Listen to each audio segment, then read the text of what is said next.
Fernando Amado tiene 31 años. Es politólogo y diputado. En 2008 participó de la fundación de Vamos Uruguay, justo cuando la figura de Pedro Bordaberry llenaba el vacío de liderazgo dejado por Jorge Valle y Julio María Sanguinetti. ¿Tiene más que los demás? ¿Y dónde se decide eso? Eso se decide en la... Hijo de un ex comandante en jefe del ejército y teniente coronel, cuando irrumpió la dictadura militar, Amado ha discrepado públicamente con Bordaberry en torno a la responsabilidad de su partido en el golpe de Estado de 1973.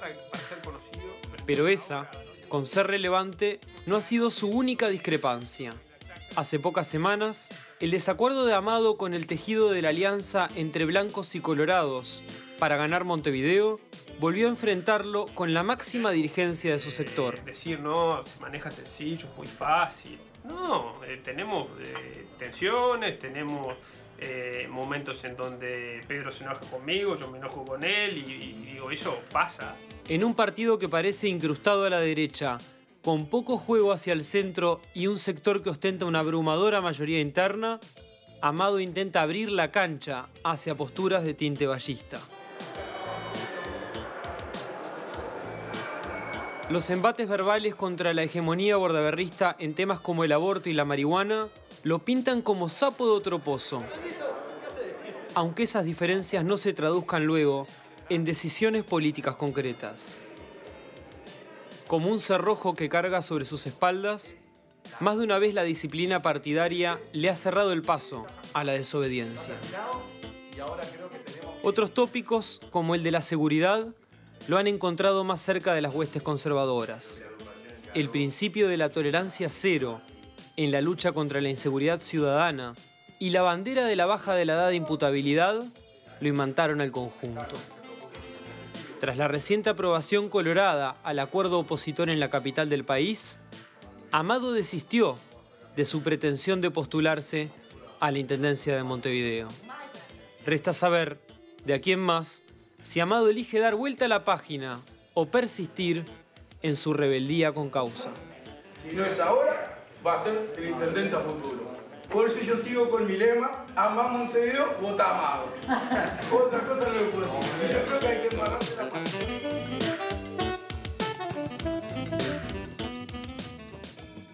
Buenas noches, diputado Fernando Amado. Gracias por acompañarnos en Primera Vuelta. Buenas noches, Ricardo. Un gusto estar en un programa en donde notoriamente hay una nueva generación dando paso en el periodismo y sobre todo en periodismo incisivo político, lo cual me alegra doblemente. Muchas gracias. Amado, la temática de sus libros, sus posturas críticas a veces con las posturas mayoritarias dentro del Partido Colorado, incluso su profesión, su reciente desacuerdo con el acuerdo blanqui-colorado, lo pintan como una rara avis en el coloradismo, digamos. ¿Hasta dónde llega, digamos, su discrepancia? ¿A qué responde esta cruzada?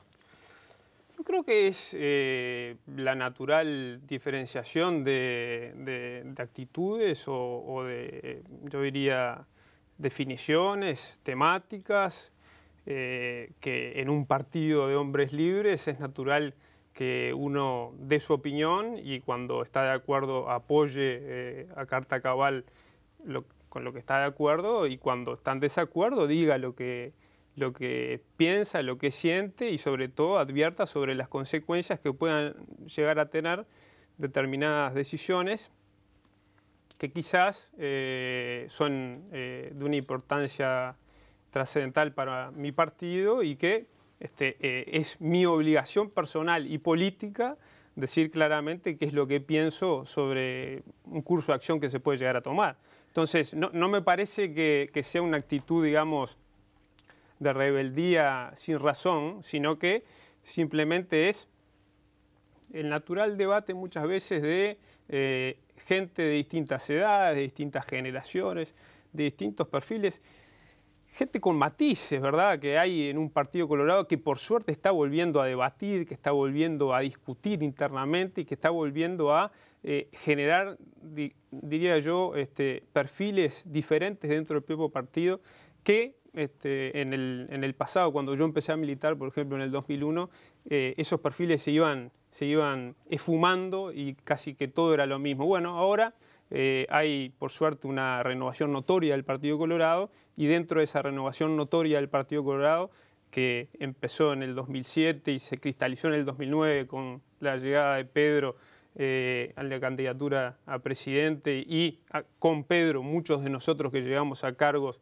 de representación política, hay ese espacio para la discrepancia que yo lo utilizo y me siento muy cómodo en él. Ahora, a veces da la sensación de que está arando en el mar, ¿no? Desde fuera cualquiera podría preguntarse, bueno, ¿qué hace Fernando Amado en Vamos Uruguay con semejante nivel de desavenencias, ¿no? Bueno, lo que pasa es que las desavenencias son quizás más públicas, ¿no? Es mucho más noticia, y tú lo sabés por tu condición de periodista, que es mucho más noticia la diferencia que pueda surgir en un sector político que los acuerdos, ¿no? Los desencuentros a veces son más taquilleros, de alguna manera, para la prensa y yo diría que incluso para el comentario general. Pero, Amado, sus diferencias no son en cualquier tema, ¿no? No, Acuerdo por supuesto. Para Montevideo, por ejemplo. Por supuesto, no. Mis diferencias han sido en temas, algunos temas han sido muy puntuales y que yo diría que, desde mi punto de vista, exceden lo político, ¿verdad? O sea, cuando hablamos de la despenalización del aborto, cuando hablamos del matrimonio igualitario, yo diría que hasta incluso cuando hablamos de la despenalización del autocultivo del cannabis, estamos hablando de temas que trascienden lo estrictamente político y en donde puede haber una mirada generacional, una mirada que está impregnada de valores, que está impregnada de distintos abordajes personales, y que evidentemente yo he tenido diferencias dentro de mi sector. Lo del acuerdo sí es una diferencia política de fondo desde el punto de vista conceptual y también yo diría desde el punto de vista estratégico. Ahora, yo he tenido una cantidad de coincidencias con mi sector y la mayoría, digamos, de mi vida dentro del sector han sido coincidencias, pero pocas salen a la luz. Le pongo un ejemplo. Usted recordará que una de las decisiones más trascendentes que ha tomado Vamos Uruguay en el último tiempo, desde que empezó este gobierno, fue, llegado el momento, a partir de un exabrupto del presidente Mujica, abandonar los cargos que tenía Vamos Uruguay en la administración para ejercer contralor.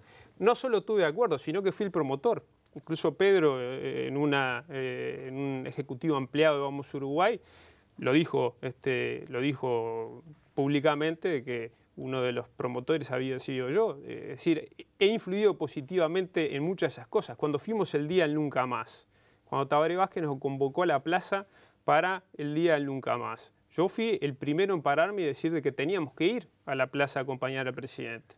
O sea que hay una cantidad digamos, le digo dos cosas concretas y que, digamos, tienen una incidencia política, pública, notoria, para que por lo menos se lleve una idea, digamos, ¿no?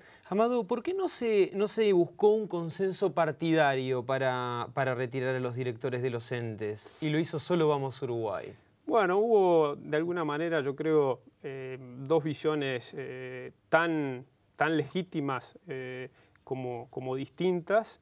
Vamos Uruguay sintió que el agravio, digamos, del presidente, o en las palabras del presidente, cuando dijo cosas gruesas acerca de quienes se desempeñaban en los cargos de contralor de la oposición, hizo que muchos de nosotros, en caso personal, le transmití a Pedro inmediatamente que yo sentía de que, bueno, que había que poner un límite a esa ¿Para eso no tentó actitud contra una lógica partidaria, digamos, de que todo el Partido Colorado tomara una decisión sobre este tema? No, porque los compañeros de Propuesta Ballista decidieron que preferían quedarse en los cargos, que querían seguir ejerciendo ese contralor desde los cargos.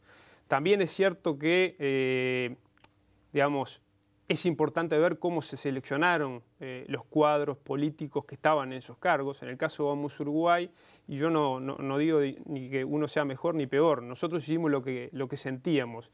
¿Qué hicimos nosotros en Vamos Uruguay? En Vamos Uruguay elegimos personas técnicas que eran para nosotros las más capacitadas y que muchas de ellas renegaron, digamos, de trabajo privado mejor remunerado para venirse a la función pública y darle una mano al partido y representar al Partido Colorado, y en este caso Vamos Uruguay, en esos lugares. Desde el otro sector del partido hubo otro criterio.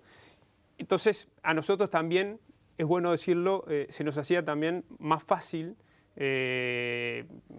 llevar a cabo, digamos, esta situación de irnos los cargos, porque nuestros técnicos habían encarado la actividad desde ese lugar, ¿no? Amado, sus posturas parecen intentar rescatar algo de vallismo, ¿no? en el Partido Colorado. Incluso, bueno, en una entrevista con el semanario Voces usted se declaró de centroizquierda. Ahora, usted está en un sector y que tiene un liderazgo que no se precia ni de vallista ni de centroizquierdista, ¿no? Mire, lo primero, cuando uno se define o se autodefine, es para abaratar en tiempo y es para abaratar en palabras. Pero usted dijo centroizquierdista. Sí, no, ya voy ahí, no me apure que voy para ahí. Lo que digo es, uno se encasilla o se autoencasilla a los efectos de abaratar en palabras, en tiempo y un montón de cosas. Entonces, bueno, sí, yo me autoencasillo en la centroizquierda. ¿Qué es la centroizquierda para mí? La centroizquierda es representar la libertad, es creer y defender a los más humildes y a los más débiles, creer en los sindicatos como herramienta para que los trabajadores mejoren sus condiciones de trabajo y sus salarios, es sin duda creer en un Estado que es la garantía, digamos, de la cohesión social, pero también es la garantía última de la defensa de justamente los más débiles. Y muchas veces también ser de centroizquierda para mí es saber interpretar quiénes son los más débiles, quiénes representan justamente a los más débiles o quiénes están en el lugar más débil, porque muchas veces caemos en el atajo de decir, bueno, los más débiles, por ejemplo, ¿no?, son los sindicatos.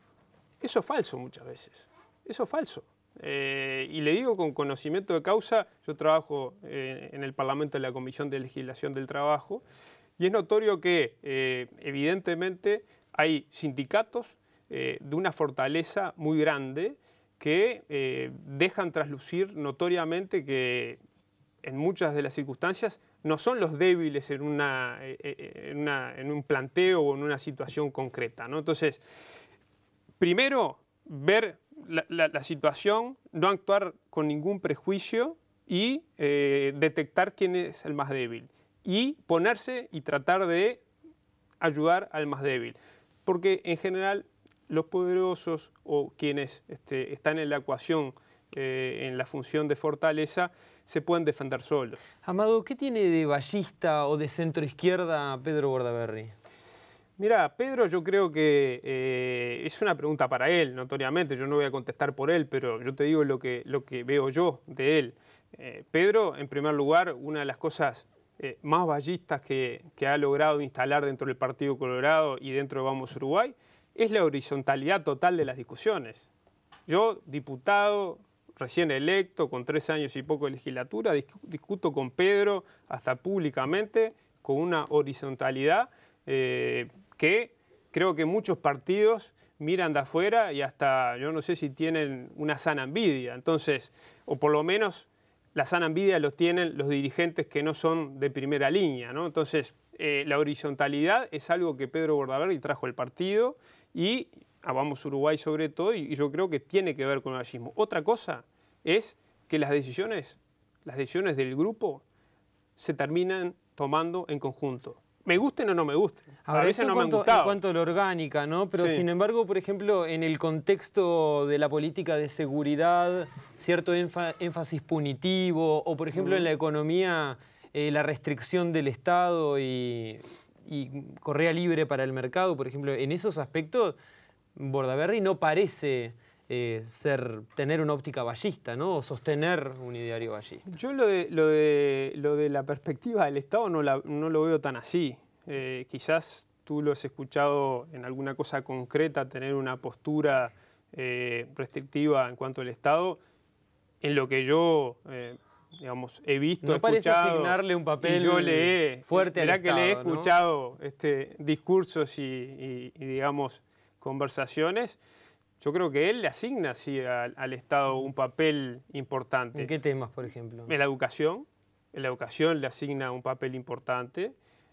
Estamos en estos momentos negociando con el Frente Amplio, nada más y nada menos, que intentar destrabar y que salga nada más y nada menos la Universidad de la Educación. ¿Y en eso de quién es? Es del Estado. Ahora, esos son servicios esenciales, ¿no? La educación, por ejemplo. Sí, por supuesto. Son servicios esenciales. La salud también. La salud, la seguridad. Evidentemente que son servicios en los cuales el Estado no debería fallar, ¿no? No debería fallar. Con los centros CAIF.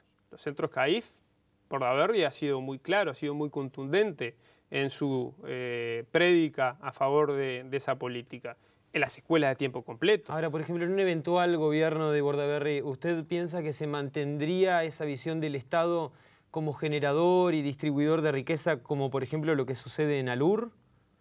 Bueno, esos son casos sí que yo creo que van a merecer una discusión profunda y que yo diría que no solo Bordaberry. O sea, si me pregunta a mí que supuestamente estoy en un posicionamiento, un casillero... metería marcha atrás en el tema Alur, por ejemplo. Bueno, esto hay que verlo de vuelta, ¿no?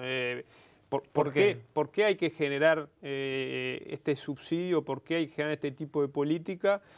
Cuando quizás hay otras prioridades. Yo no digo de que haya que terminar. Mucha gente de la zona del norte era la única fuente de trabajo, quizá, ¿no? Por eso, yo no digo, no soy lapidario, digamos, y no soy alguien que tiene una cosa dogmática en cuanto a este tipo de cosas. Pero sí creo que merece discusión, sí creo que merece negociación y sí creo que merece incluso... barajar y dar de vuelta con la propia gente que trabaja allí, seguramente, porque también no podemos negar que evidentemente el Frente Amplio y en el caso concreto de Raúl Sendic tienen un relacionamiento, diría yo que hasta romántico, que yo no lo critico, lo que digo es que es un dato de la realidad. Entonces, evidentemente, un gobierno colorado tendría que tener una relación quizás mucho más política, profesional y desapasionada, a diferencia de lo que hoy es la relación de Sendic con este tema. Ahora, ¿no? acá se juega esta dimensión, ¿no?, del Estado como productor de riqueza, no solo como distribuidor. En un eventual gobierno colorado, ¿podríamos pensar en esta función del Estado como productor de riqueza, no solo como distribuidor, o no? Yo pienso que sí, ¿por qué no? Pero sobre todo yo lo pienso como un gran articulador de riqueza. ¿En qué casos, por ejemplo, podría producir riqueza el Estado? Yo lo veo como un productor de riqueza en el sentido de articular como articuló en su momento, por ejemplo, lo que fue algo que en aquel momento todo el mundo se mataba en la risa porque es la realidad y que hoy es una de las empresas, ingresos, industrias más importantes que tiene el Uruguay, que es nada más y nada menos que la forestación.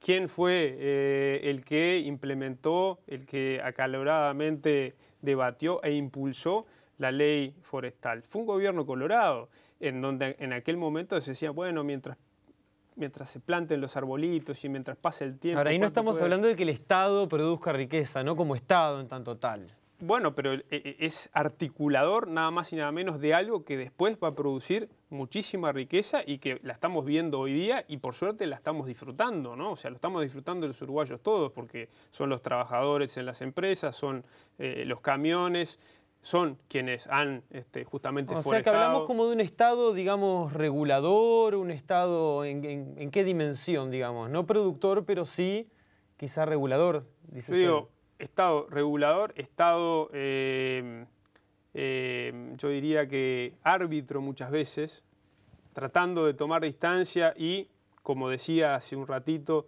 tomar distancia, ver la foto, la gran foto de la situación o de las situaciones y tratando de beneficiar al más débil, o ponerse del lado más débil, o generar determinadas políticas para paliar la situación del más débil y obviamente siempre también fundamental el Estado dando garantías y reglas de juego claras, ¿no? Porque sin reglas de juego claras es muy difícil que se invierta, es muy difícil que vengan capitales, es muy difícil que incluso un uruguayo vaya y ponga su puestito, su kiosco, etcétera, porque si no tiene las reglas claras y se las cambiamos a los 3, 4 años, no tiene seguridad y obviamente no invierte. Amado, le invito a hacer una primera pausa Claro, en cómo no. primera vuelta y luego seguimos conversando. Con gusto.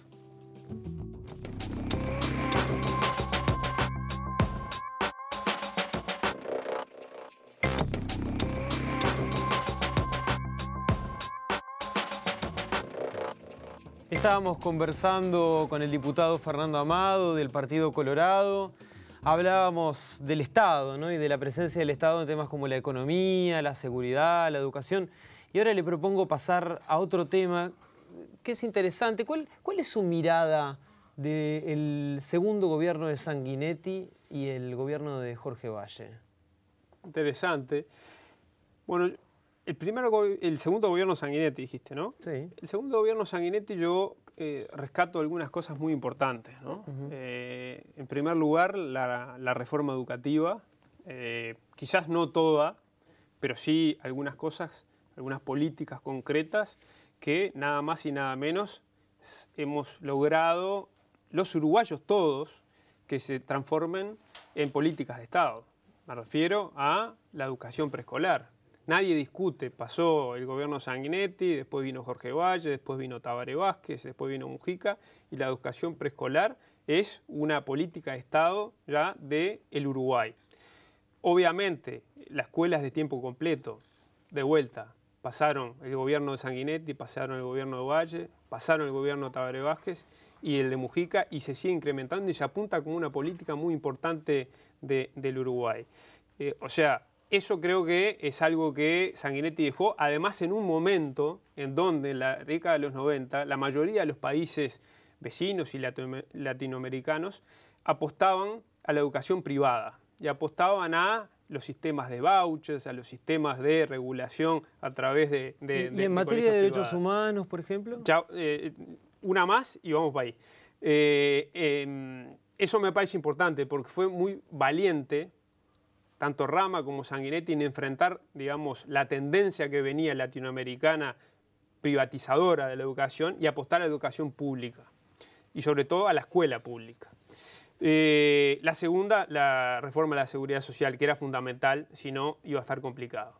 Materia de derechos humanos, bueno, yo creo que lamentablemente por situaciones que hacen a voluntad política de Sanguinetti, y yo diría que también a una postura política muy incómoda, habida cuenta de haber sido quien pactó con los militares en su momento para la transición, a través del Pacto Global en donde también estaba el Frente Amplio, pero que después también tuvo que pactar de alguna manera con los militares y con el Partido Nacional con la ley de caducidad. Ahora, estamos hablando del segundo gobierno, año 90 No, pero por eso, yo 96. a lo que voy es que esa situación lo hizo rehén, o él se hizo rehén de esa situación y tuvo una actitud, yo diría que algo pasiva, por no decir pasiva. ¿Protegió la impunidad, por ejemplo? Yo no digo de que haya protegido la impunidad, yo le digo que él notoriamente, y lo ha dicho públicamente, tuvo determinadas prioridades, sintió que el tema había quedado laudado después de la votación del voto verde y amarillo en el 89, y yo creo que se mantuvo en esa postura, ¿no? En lo personal yo creo que hubiese estado bueno que la actitud fuera diferente, pero bueno, esa fue la actitud de Sanguinetti en ese momento. El presidente Jorge Valle lo que hizo fue intentar generar por lo menos un espacio, la famosa Comisión para la Paz, en donde hubo sin duda un avance en que por primera vez el Estado hacía pública y se hacía cargo digamos, la existencia de detenidos desaparecidos durante la dictadura, porque recordemos, y esto es historia, no es que uno le esté pegando a nadie, sino que Sanguinetti y los propios militares trataban de sacar al lobo el tema de los detenidos desaparecidos y muchas veces hasta negaron o ponían en duda que hubiesen existido detenidos desaparecidos. ¿Por qué ¿no? nunca se juzgaron a los militares durante los gobiernos colorados?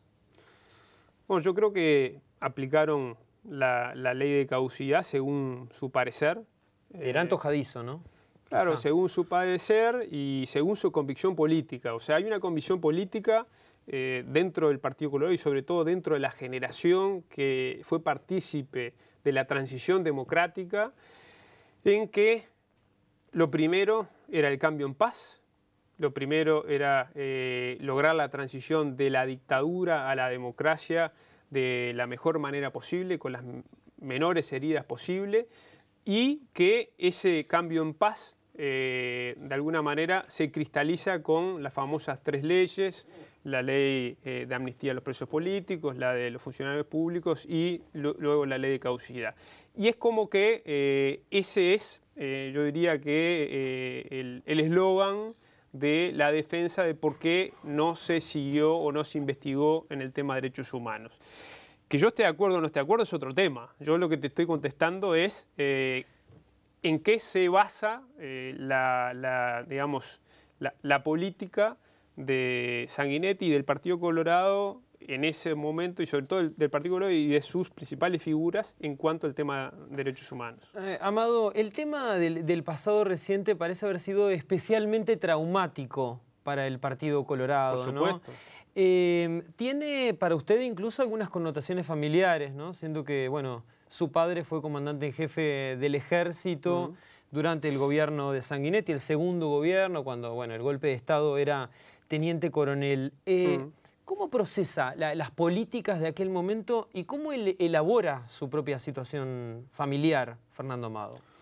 Y bueno, para mí no es fácil, no ha sido fácil, es un proceso, yo diría que de maduración personal, de encontrarse con uno mismo, yo diría de sacar las propias conclusiones, mis propias conclusiones, de ir a fuentes diferentes a las que de repente uno tenía más fácil acceso. ¿Y cuáles son sus conclusiones? Mis conclusiones son muy claras, o sea, la he dicho en más de una oportunidad, es decir, obviamente que yo tengo una visión muy negativa de lo que fue la dictadura militar, cívico-militar o militar, como quieran llamarle, en nuestro país. ¿Y en lo familiar, digamos? ¿Cómo lo familiar? Sí, ¿cómo elabora esa situación, ¿no? De que su padre haya estado involucrado? ¿Cómo lo toca personalmente? ¿Cómo ha logrado, bueno, convivir con eso en parte, ¿no? Bueno, no es fácil. Yo quiero y amo mucho a mi viejo, como todo padre quiere, como todo hijo quiere a su padre. Muchas veces tenemos, naturalmente, por lo que estamos hablando, puntos en que no coincidimos, pero intento que eso, digamos, no altere la relación personal de amor. Eso es lo que intento construir permanentemente, aunque no es fácil porque evidentemente si usted, digamos, recuerda más o menos lo que es el perfil discursivo, de alguna manera, de quienes estuvieron durante la dictadura militar y quienes además defienden después, como es el caso de mi viejo. O sea, mi viejo defiende una cantidad de cosas de la dictadura militar y de logros de la dictadura militar, y es uno de los defensores, públicamente lo ha hecho más de una vez, de aquellos que son digamos, señalados como presuntos violadores de derechos humanos, etcétera, bueno, ahí tenemos cortocircuitos naturalmente, ¿no? Amado, uno se pregunta cuál sería la política en un gobierno de Bordaberry con el tema de derechos humanos, siendo que la última vez que se discutió en el Parlamento el tema del golpe de Estado, bueno, amenazó con renunciar si el partido se enfrascaba en esta discusión, ¿no? Eso se lo tiene que preguntar a él, no es una pregunta para mí. Evidentemente no es una pregunta para mí. Pero usted es parte de Vamos Uruguay, ¿no? Sí, y seguramente si ese tema está en la agenda de gobierno, que me parece que son los temas que evidentemente por obvias razones va a estar, mi postura, mi posición es siempre seguir el camino de tratar de esclarecer lo que pasó en el pasado, intentar sobre todo poner el máximo esfuerzo para devolverle a las víctimas que son los familiares de detenidos desaparecidos a sus seres queridos y a su historia para poder cerrar el ciclo, porque eso me parece que realmente no tiene otra lectura. O sea, yo creo que en eso deberíamos estar todos embarcados y muchas veces, lamentablemente, porque se politiza un lado y porque se politiza el otro, terminamos no priorizando lo importante que me parece a mí es lo humano en ese tema. Ahora, esto choca de frente con la visión que tiene Bordaberry de los derechos humanos, ¿no? Puede chocar con la de Bordaberry y seguramente choque con la de muchos colorados, que quizás dicen, para mí en este tema no me interesa, no me importa o me parece poco importante. Si usted va a las cifras de lo que dice, por ejemplo, la encuestadora Cifra de Luis Eduardo González, el tema de derechos humanos no es un tema que movilice a mucha gente y sin embargo, bueno, a mí me interesa, pero yo no me muevo solo por lo que sean los temas que más le interesan a la gente, sino los temas que a mí me llegan más. Amado, ¿cuáles de las grandes reformas del Frente Amplio en estos 2 periodos de gobierno se desmontarían y cuáles quedarían en pie en un futuro gobierno colorado? Bueno, yo creo que sería de una brutal demagogia, pero una brutal demagogia, decir que se desmontarían una cantidad de cosas. ¿Por ejemplo? Porque hay una cantidad de cosas, grandes reformas, que evidentemente no se pueden desmontar, no es practicable desmontarlas.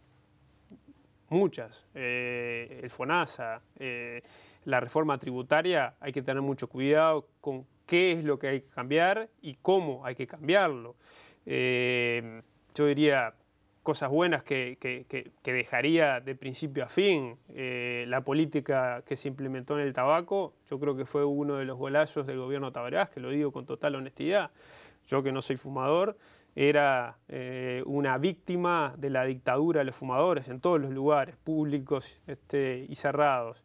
Creo que fue un acierto el plan Ceibal y creo que en eso habría que seguir profundizando. Creo que eso es inversión en conocimiento, inversión en evitar la exclusión de una cantidad de chiquilines que se encuentran e interactúan. O sea que en chicos. Un futuro gobierno colorado no habría grandes reformas estructurales. Yo creo que hay, sin duda, que acentos muy importantes en algunos temas, en donde no se ha hecho mucho. Y ahí yo diría, los 3 grandes debes, entre otros. También hay aciertos, porque la necedad yo creo que no es buena compañera en la política, que son evidentemente para nosotros la seguridad, la educación, ¿no? La educación y la salud no desde mi punto de vista en la cuestión de fondo. Acá no es un tema de que el FONASA está mal porque está mal, ¿no? Y porque está mal el sistema, sino que y ahí aparece una de las cosas que me parece que a veces se cae mal en el eslogan, ¿no? Que es la gestión, ¿no? Estamos cayendo en algunos momentos, yo miraba algunos de los programas anteriores que tú hiciste y se hablaba, bueno, de la ideología de la gestión. Yo no creo en la ideología de la gestión, yo creo en las ideas, creo en la ideología, creo en tener atrás de las decisiones políticas ideas que sustentan los posicionamientos de uno y que incluso hasta lo tocan en el corazón. Se diferencia de la calle Pou en Ahora, eso. Bueno, yo te digo cómo siento. Yo lo siento así. Yo siento que la política sin ideas no existe. La política sin ideas, incluso que a veces se conectan con sentimientos y con pareceres y con sentires y con emociones, es una política vacía. No creo en el político, en el mero administrador. Creo en el político justamente en el que intenta marcar línea hacia dónde va, en este caso el Uruguay, la sociedad y cómo se solucionan los problemas. Y en ese sentido, lo que te quería decir es que tampoco de nada sirve, porque tampoco de nada sirve tener un hermoso Estado con un gran tamaño y con grandes cantidades de recursos en áreas principales, si después la gestión es mala. Ahí es donde le estamos dando, si querés, si se me permite la expresión, un cachón para que agarren el discurso de la gestión.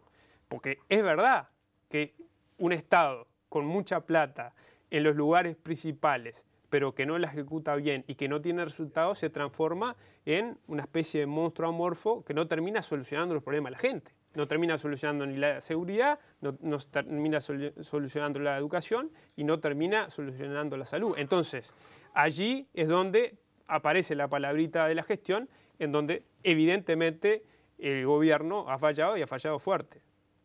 Amado, ¿cuál sería la base de sustentación de un gobierno colorado? ¿O con qué base de sustentación se identifica, siendo que la izquierda se identifica con los trabajadores? ¿Podemos suponer que la base de sustentación de Vamos a Uruguay serían los empresarios, por ejemplo? No, la izquierda se identifica con los sindicatos.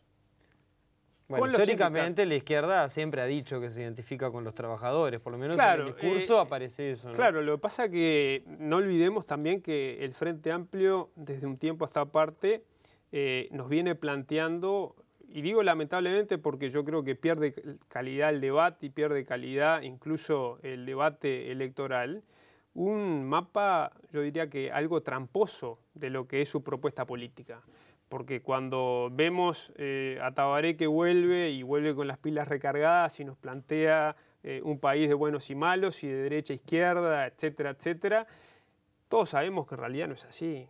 El Uruguay no está partido en dos en derecha a izquierda. Y en todo caso, la famosa izquierda, o la llamada izquierda, o la autoproclamada izquierda, que en todo caso lidera Tabaré Vázquez, ha por lo menos dejado unas cuantas banderas tiradas por el piso y algunas las ha pisoteado, ¿no? Entonces, ojo con caer justamente en las etiquetas y en etiquetas que además terminan siendo propuestas o yo diría que a veces gritos a la tribuna que después lo único que generan es votantes que votan por un determinado programa y determinadas ideas y después quedan frustrados cuando ven que, por ejemplo, el gobierno del Frente Amplio, el de Tabaré Vázquez y el de Mujica también, después que se ponen el traje del gobierno, son gobiernos casi que tradicionales.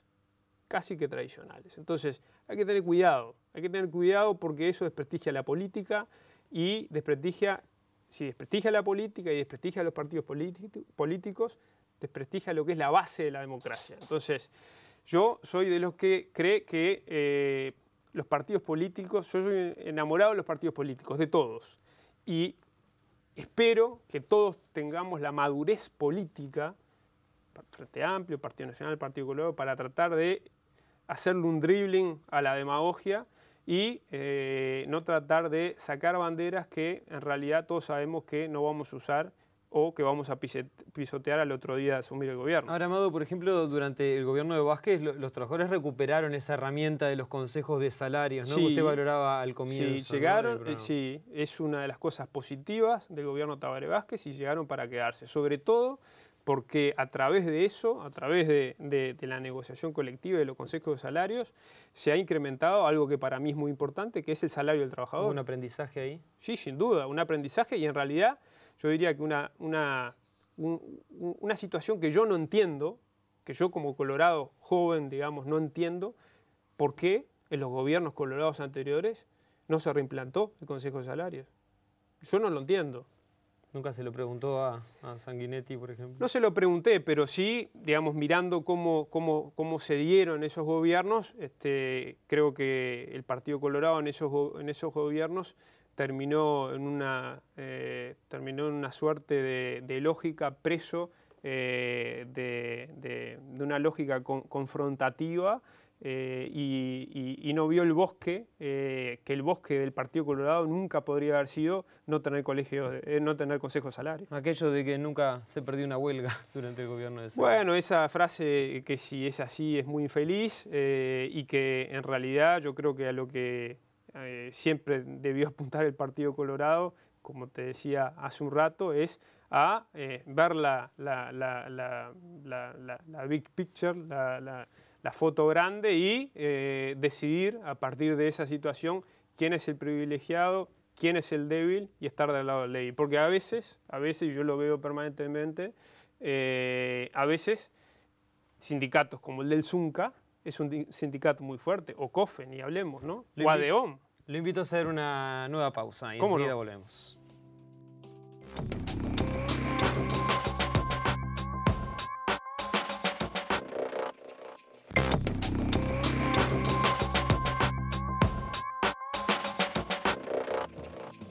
Estamos conversando en primera vuelta con Fernando Amado, él es diputado por Vamos Uruguay, Partido Colorado. Amado, Vamos Uruguay nació con la premisa de ser la nueva política, de desterrar lo que ustedes consideraban y a lo que usted muchas veces ha hecho referencia como la vieja política. Sin embargo, en el último tiempo ha habido un trasvase de dirigentes, bueno, Sanabria en Maldonado, Oscar Magurno un poco antes, de lo que era el Foro Ballista o el PROBA hacia Vamos Uruguay. ¿Y dónde queda la nueva política? Y bueno, yo creo que evidentemente lo que tú me comentás son incorporaciones dentro del sector que hablan por sí solas. Algunas, en el caso de Magurno, me parece que me comprenden las generales de la ley después de haber escrito un libro en donde decía claramente lo que era mi parecer acerca de la forma de hacer política de Magurno. Y en todo caso lo que la gente podrá elegir dentro de Vamos Uruguay es también entre diferentes perfiles y estilos a la hora de encarnar la política. Ahora, ¿no? habla por sí solo, dice usted. Ahora, en caso de Sanabria, por ejemplo, ¿qué está queriendo decir usted? No, lo que quiero decir es que era un compañero de partido que estaba en el otro sector del partido, en propuesta ballista, y que logró un acuerdo partidario con el diputado Germán Cardoso, con el cual tenía de alguna manera una enemistad bastante grande, se limaron las asperezas, y hoy día Sanabria apoya a Germán Cardoso a la Intendencia de Maldonado y también lo considera, digamos, el líder del partido en Maldonado. Ahora, ¿se contamina entonces esta idea de la nueva política con estas incorporaciones? Yo siento de que de alguna manera, yo no sé si se contamina. Yo lo que Pero usted digo... ha sido muy crítico con el caso de Magurno, de Sanabria, con el Foro Ballista, ¿no? Y bueno, a ver, sapos ya me he tragado varios. Y ahora se volvió a tragar uno. Y algunos muy peludos. ¿Y cuántos más está dispuesto a tragarse? Todos los que sean necesarios, siempre y cuando sienta que estamos construyendo algo diferente y que esa herramienta diferente, llegado el momento, va a dar sus frutos, sin lugar a dudas. ¿Cuál es el límite para seguir tragando sapos? No, ese es el límite. El límite es que yo estoy convencido que tenemos el mejor candidato a presidente del sistema político, que es Pedro Bordaberry, porque es una figura que tiene experiencia en el gobierno, fue el mejor ministro en su momento, o un ministro muy destacado, tiene el coraje suficiente para tomar todo tipo de decisiones, agarró el hierro caliente de ser candidato a la Intendencia en Montevideo, luego fue candidato del Partido Colorado, renovó el partido, le ganó a los que eran los líderes tradicionales, a Sanguinetti, a Jorge Valle, pesos pesados, se impuso dentro del partido, habilitó y oxigenó y ambientó para que muchos de nosotros hoy estemos en puestos de representación política en el partido, decidamos, influyamos, generemos debate, generemos diferencias, discutamos, y es lo que nos pasa, y muchas veces desde afuera de repente no se entiende, o dicen, bueno, ¿qué está pasando en el Partido Colorado? ¿Se pelean o qué? No, es la lógica nueva de un liderazgo horizontal en donde se puede discutir. Entonces, en realidad, yo estoy, digamos, tranquilo, contento y seguro de que estamos construyendo una herramienta política que, más allá de que haya cosas que no me gusten, es una herramienta política que sirve para cambiar la realidad del partido y del país. O sea, usted sigue teniendo esa concepción de lo colectivo, ¿no? Ahora, las críticas hacia usted han sido complicadas, al menos, de algunos dirigentes de su sector. Sí, sí. Han sido. Yo nunca he criticado a un compañero de mi sector porque me parece que no es la actitud que uno tiene que tener. Yo no creo en criticar a mis compañeros de sector. Si usted busca archivo de prensa del que quiera, no va a encontrar ninguna palabra mía de agravio, ni siquiera de agravio solapado a algún compañero de sector, pero bueno, algunos compañeros sienten que va por otro camino y está bien. Amado, ¿usted ha estado a favor, por ejemplo, de iniciativas como el tema de la marihuana, el aborto o, por ejemplo, el matrimonio igualitario? Sin embargo, frente a esa agenda de nuevos derechos, usted firmó por la baja de la edad de imputabilidad. Sí. ¿Cómo se entiende esto? ¿No hay una incongruencia entre, por ejemplo, una visión punitiva de los menores entre 16 y 18 años que contraría en gran parte lo que son los derechos de los adolescentes y esta otra mirada de la agenda de derechos? No, para nada, porque en la agenda de derechos yo lo que estoy defendiendo son convicciones muy profundas de libertad, de igualdad, ¿no? De libertad de elección, de igualdad de todos los ciudadanos ante la ley. En el caso de la marihuana, yo diría que con algunos, que no da para el programa porque estamos cortos de tiempo, etcétera, pero que yo presenté proyecto junto a compañeros diputados del Frente Amplio y del Partido Independiente sobre la despenalización del autocultivo del cannabis. Después, el Frente Amplio y sobre todo Mujica se encargó de enlodar el tema. Pero podría haber votado el capítulo sobre el autocultivo. Podría, pero había una votó? decisión del sector de que no se votara. Pero, por ejemplo, Marta Montaner votó un artículo del proyecto. Sí, solo se autorizó dentro de mi sector a votar lo que Marta Montaner, que había estado en la Comisión de Adicciones, había votado en particular. ¿Y a usted que había redactado el proyecto de ley inicial? No. Otro sapo, pero hay que seguir adelante. Yo no me quedo en el resentimiento de la herida. Ahora, uno se pregunta, Amado, ¿cuál sería el costo político de desmarcarse? ¿Cómo el costo político de desmarcarse? De sostener una posición aún contra los preceptos de una mayoría, ¿no? No te quiero eludir lo de la edad de imputabilidad, porque si no parece que... Ahora vamos a la edad de imputabilidad, pero ¿cuál sería dale. el costo político de desmarcarse? Yo no sé el costo político. Ahora, yo hay una de las cosas que para mí no son negociables, ni en mi vida personal ni en mi vida política, y es la libertad de expresión del pensamiento. Eso no es negociable. Si estoy dentro de un sector político que toma una decisión política y yo soy parte de él y muchas veces gano, porque la mayoría de las veces, digamos, estoy comprendido dentro de las decisiones colectivas que tomamos y estoy incluido, digamos, pero no se nota y no son noticias. Hay algunas en las cuales son muy taquilleras ellas y por eso se genera esa situación de desmarque.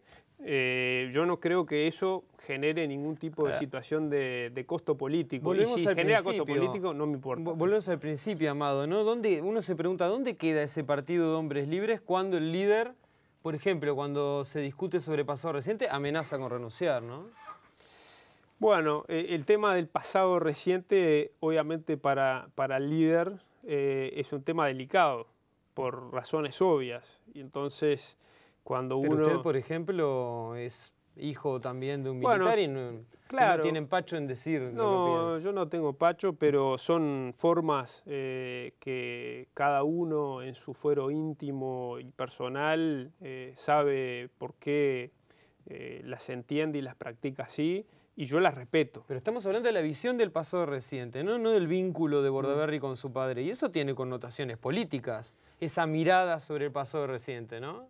Sí. Ese presidente va a tener que administrar ese tema. Yo creo que el problema... ¿Y ahí lo personal? Yo creo que el problema es que el Partido Colorado, en lo que tiene que ver con su pasado y su pasado reciente, y sobre todo la parte negativa, porque vaya que el Partido Colorado ha tenido inmensidad de cosas positivas a través de la historia, que un día y otro también se reivindican, se festejan, las disfrutamos como uruguayos todos, pero notoriamente que con el pasado reciente el Partido Colorado tuvo un problema, y ha tenido un problema y ha sido difícil enfrentarlo, y ha sido difícil laudarlo, y se ha intentado de alguna manera evitarlo a ese pasado. Yo, desde mi punto de vista, pienso que hay que tomarlo con la naturalidad que creo que hay que tomarlo, enfrentarlo como hay que enfrentarlo y decir las cosas como son. Pero esa es mi visión. La visión de otros compañeros del partido es otra, yo la respeto y me parece que están en todo su derecho de practicarla como deseen. Amado, usted desistió de ser candidato a la Intendencia de Montevideo, dijo que no podía ser candidato de algo en lo que no creía, digamos. Por supuesto. Ahora después va y vota a favor de la posición hegemónica, digamos, de transar con los blancos. Y la gente dice, bueno, pero ¿cómo el que ayer me decía que estaba en contra del pacto, ahora va y vota y estampa su firma? Mis convicciones están absolutamente intactas. En cuanto a que creo que es un enorme error el acuerdo que está haciendo el Partido Colorado con el Partido Nacional en la capital. Creo que es un error de fondo, no solo electoral. Sí, creo que es un error filosófico, creo que es un error político, creo que es un error estratégico electoral.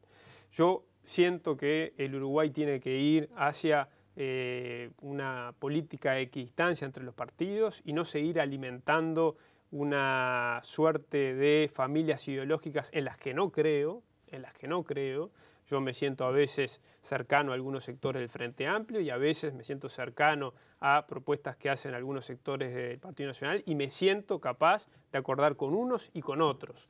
Y creo que esa es la política que se viene del futuro, de las nuevas generaciones. Ahora, ¿vamos a un bipartidismo en el Uruguay? ¿Caminamos hacia ahí? Yo voy a luchar con toda mi fuerza para que no sea así. Porque no creo en ese bipartidismo. Yo no creo en un país partido al medio en donde está la derecha y la izquierda, están los buenos y los malos, están los progresistas y los conservadores, o está el Frente Amplio y están los partidos tradicionales. No creo en eso por varias razones, pero además creo que es malo para la democracia. Amado, realmente creo que es malo para la democracia. Usted perdió esta batalla sobre el acuerdo. ¿Ahora qué va a hacer? ¿Va a ir de diputado, de senador? ¿Qué trillo le esperan para el año que viene? Yo estoy muy concentrado en la elección interna que tiene mi partido el 1 de junio del año que viene. Mi partido, Y Vamos Uruguay, tiene una sana tradición que es que todos sus dirigentes van a la elección interna y allí pasan por el pesaje de los votos, es decir, competimos todos contra todos. En la circunscripción en donde estamos, yo en Montevideo, apunto a tratar de ser el sector dentro de Vamos Uruguay más votado de Montevideo, esa es obviamente mi aspiración, ser el más pesado dentro de Montevideo. Que algunos tienen esa impresión de que usted, Amado, tiene sentido en la medida en que se opone a Bordaberry dentro de Vamos Uruguay, ¿no? Y que de salirse usted de ese sector, bueno, perdería cierta identidad como una persona contestataria dentro del oficialismo colorado. ¿No lo ve así usted?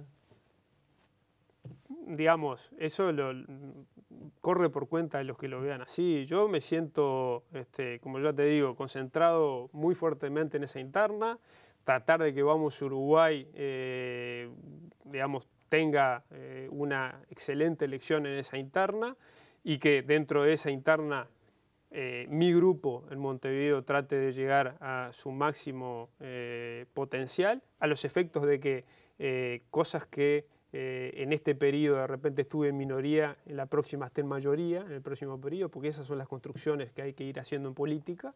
Y después también estoy muy concentrado y muy entusiasmado rumbo a la elección de octubre, porque estoy convencido que Pedro va a ganarle a Larrañaga, que creo que va a ser el candidato del Partido Nacional, y que el Partido Colorado va a tener una linda parada en el balotaje.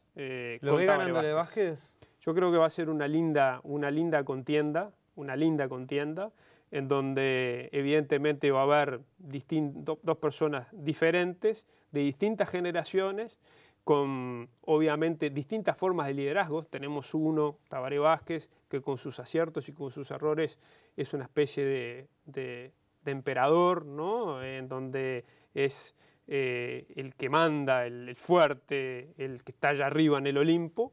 Y tenemos un Pedro Bordaberry que en realidad juega en equipo, que digamos, no tiene un liderazgo de esos personalistas o caudillistas, sino que juega más a la colegiala. Y esa cosa colegiada es muy vallista, ¿eh? Esa cosa colegiada es muy vallista. Fernando Amado, muchas gracias por acompañarnos en Primera Vuelta. No, muchas gracias a ustedes y felicitaciones por este proyecto. Gracias. No, gracias.